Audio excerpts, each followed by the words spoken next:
Hi, my name's Vicky and I am so excited to bring to you my new channel, Highland Homemade Life. 3 years ago, we moved to the north of Scotland where we built our dream home. Most days you'll find me knitting or in my kitchen baking, especially my beloved sourdough. It's something that I absolutely love doing and I'll be sharing lots of that on the channel. I also love spending time in my garden, especially my new veg patch. So, welcome to Highland Homemade Life.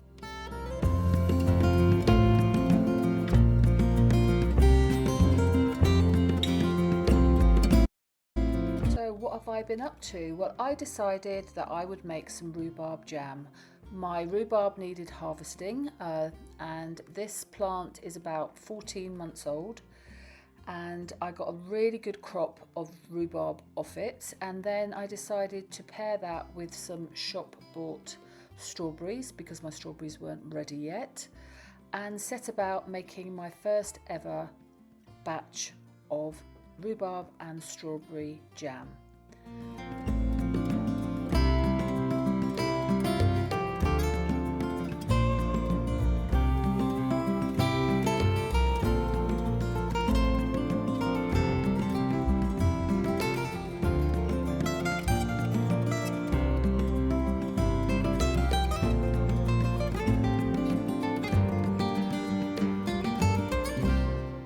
While I waited for the oven to heat up, I got on with preparing the rhubarb and the strawberries. I wanted to follow a recipe. I have never made jam in my life before, so rather than just mix my own fruits, I wanted to make sure that this was going to be a good pairing. So I bought my strawberries, they were British, and I do find a difference in British strawberries. I just prefer them, and made sure that every piece of fruit was perfect. There was no damage or any brown bits on there, and yeah, just got on with hulling the strawberries and making sure that everything was prepared, ready to start the jam making.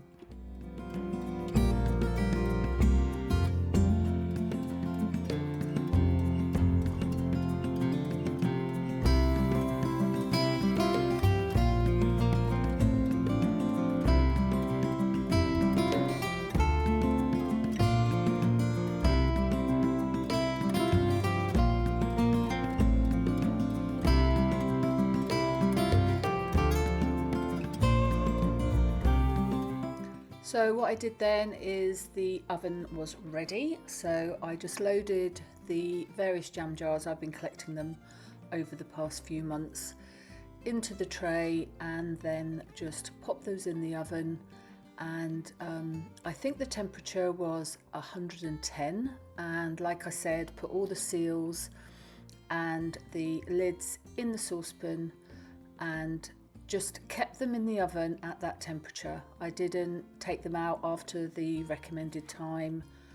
I just kept them in.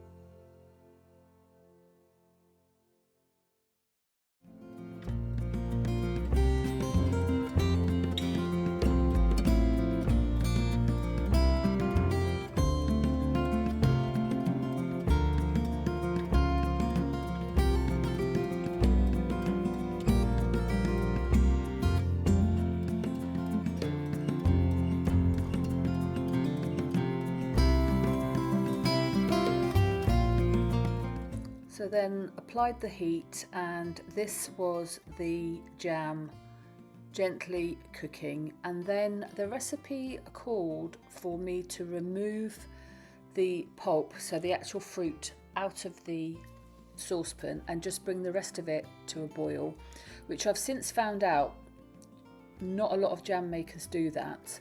And you can see me here stirring it up, and when I should have been skimming that scum off the top instead of just stirring it round and round. But every day's a school day. It's the first time that I've made it, I didn't know what I was looking for. I didn't know how quickly it was going to thicken.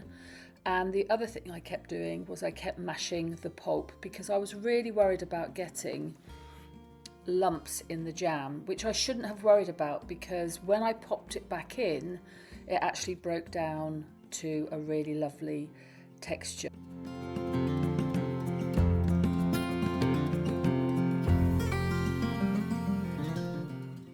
Then I totally forgot to film me actually filling up the jam jars. So I did the plate test and went for a soft set, left them overnight in the pantry, and voila, my first ever rhubarb and strawberry jam, and I am so happy with it.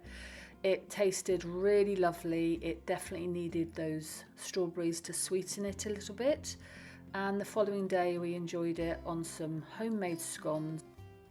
And then I ended my day in my garden, in my vegetable patch, giving it a really, really good water. So all in all, just the perfect Sunday.